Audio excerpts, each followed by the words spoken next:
I would just like to just take a moment to explain this journey I really have been on. The book started my journey and inspired me, happened back in college, which was a long, long time ago.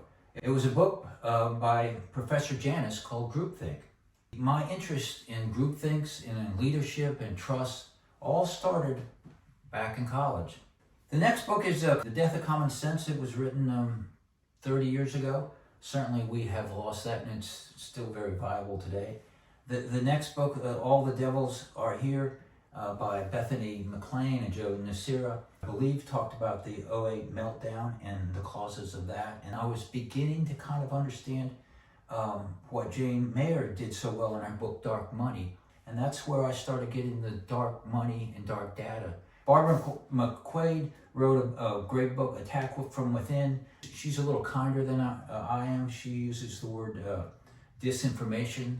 I use the word bullshit. The next two, Autocracy and Strongmen, both talk about the rise of an authoritarian leader. And we didn't think it could ever happen here in America, but it certainly has. Trust by Francis Fukuyama. That's a center theme of what we've lost within our communities, within our organization, and within our country.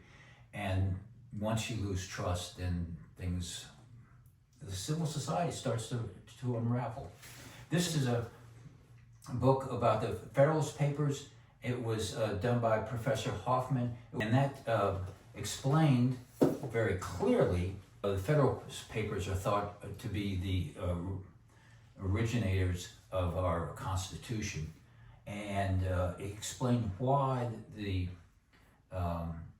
Founding Fathers put all the checks and balances in the Constitution. By the way, all the things that the current administration is trying to get rid of. Nancy McLean, Democracy and Change, she tells the complete story. It goes back before busing, and she talks about the Koch brothers, but she also talks about James Buchanan, who won the Nobel Peace Prize, and he's the one that wrote things about public choice. And so when you see the negative impact of Project 2025, and I call it a roadmap, well, the first roadmaps were written by these conservative lawyers back 30 years ago. But these next three are three of the ladies that I admire so much. And basically, these are the three ladies that stood up against the MAGA world, and they did what I call self-policing. They stood up against their own tribe. Liz Cheney, she stood up against the January 6th event, and Cassie Hutchinson so brilliantly told the story of what was going inside the Trump administration when they had the January 6th insurrection. Frances Hagan wrote the inside story of what was going on Facebook. We should all be greatly thankful, and we owe a debt of gratitude to what these three ladies have done for us. Oh, now we talk, go into our faith, our Christian faith. Catherine Stewart has written two books. I've read this one first, Power Worshippers, and now she's backed it up with Money, Lies, and God. And boy, she got that title right. I got a lot of guidance on how to organize my thoughts by her book. Tim Albert, he says the kingdom and the power and the glory. His dad was a conservative preacher and passed away, and then the relationship that Tim felt from the evangelical community, and it wasn't very pleasant. Amanda Taylor, How to End Christian Nationalism. She is leading the Christians Against Christian Nationalism movement, and this book does such a fabulous job right in the beginning of articulating exactly what the Christian nationalism movement is about. Love Your Neighbor, that's from Arthur Brooks. That's scripture. I think most Christians have forgotten about that. Here, now we move into science. The Road to Wisdom, Francis Collins, head of the National Institute of Health, Andrew Fauci, who led us during the pandemic. These are books about, hey, science matters. And I don't know why the Christians and the conservatives are all upset about it, but fabulous insights from these books. Now, how they tell me the world will end, and the burn book. Boy, these are inside stories of the digital world and all the things that are going on the internet and the war games and where I got the concept that Putin was attacking us with his bots. All the stuff that is going on behind the scenes. It's really scary. The return to common sense. Lee McGowan was an immigrant into America because she loved what it was, and now she's a U.S. citizen, and now she's fighting to keep common sense around. John Boehner, he was the Speaker of the House during Trump's first administration. It's inside stories. He talks about how these first MAGA people got elected. They don't want to govern. They just want to tear down. That's the only thing that they're concerned about doing. Also tells a wonderful story about working with Ted Kennedy. John Boehner, ardent conservative. Ted Kennedy, a liberal Democrat. But he liked working with Ted Kennedy because, one, Ted Kennedy wanted to get something done.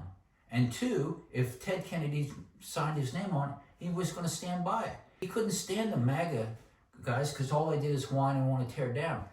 When he wanted to get something done, he had to go over and talk to Ted Kennedy, somebody that actually wanted to get something done.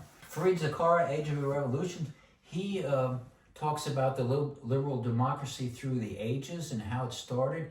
A fascinating story. Caste was read during the George Floyd murders. That's a powerful story as well. Mike Hicksabon, they came for the schools. That is the story of Southlake schools, and Southlake, which is the town that I live in and have for the last 25 years.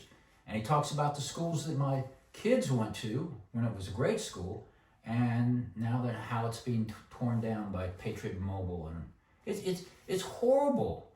They're attacking great teachers. They're certainly attacking the librarians, trying to have books thrown away.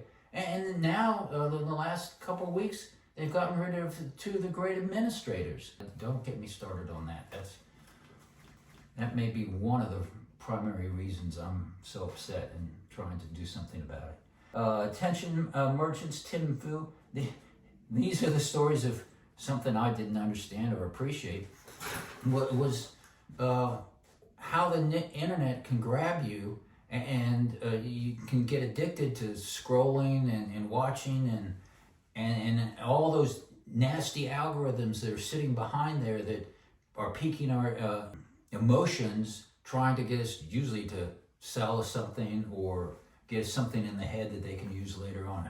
And that's one thing I want to say here. On all these issues, these fabulous authors illuminate things that are going on that I wasn't paying attention, I was too busy, I was naive, I was gullible, whatever, but they enlightened me about really what is the reality of all these situations. That's where I get the word reality. The myth of capitalism explains the underbelly of what's going on there. Makers and takers, I'll leave them right there and come back to that one. Chris Hayes, his background when he was first reporting, he reported on labor management. And that's my background. And that's one of the labor management relationship when they start fighting with each other and they institutionalize hatred for each other. I saw that in aviation, in my workplace. All of a sudden I started seeing that in our public discourse between Republicans and Democrats. And then the more and more I looked at it, I was like, oh, I've seen this before. Rachel Maddow, not only is she a brilliant journalist, she gets the best lawyers on her show, and she's wrote a remarkable story of prequel. I would like to think this is the first time fascism has arisen in America. Her book reminds us that that's not the case. It was happening a lot during the world wars. So here are the next three ladies that I have already talked about and I admire greatly. This one's about Angela Merkel, Hillary Clinton, and Madeleine Albright. I admire all three of those ladies because when they were on the world stage, Vladimir Putin was cornered.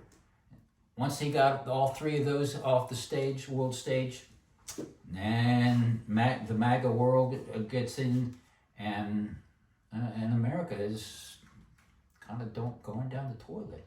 Sidney Whitehouse, he's a senator, and he's been watching all the shenanigans that they're trying to do to the Constitution. Flying Blind is the story of the MAX airplane 737. I actually flew that airplane. Timothy Schneider is a gifted historian, and his book on freedom is an excellent reminders of what freedoms we have and how we could lose them. Sinclair Lewis's It Can't Happen Here, written in the 1930s, reads like what's been happening in the last 3 or 4 years.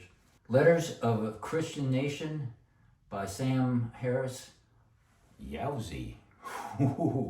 He uses critical thinking on Christians. Don't read that if you have a faint of heart. That's a powerful book. Let me come back to this book, Maker and Takers. This book, or this type of book, may have had more impact than all these books. This is the sad reality. I think I'll just read the cover. Why conservatives work harder, feel happier, have closer families, take fewer drugs, give more generously, value honesty more, are less materialistic and envious, whine less, and even hug their children more than liberals. This kind of MAGA mindset is toxic. With that attitude, and they do have this attitude, they see themselves as superior beings, and that we're just, we're subhuman because of the way we think. The sad reality is half our country buys into this bullshit. They may not completely do it, but they're silent. They're not cheering for it, but they allow it to fester. They don't stop it. Now, all 40 of these authors and more are trying to stop it. American, we got to listen to these people. We got to tell these people this is bullshit, and you got to stop it. Okay, enough of my ranting. This has been American Zeitgeist. Thank you for listening. Safe landings, everyone.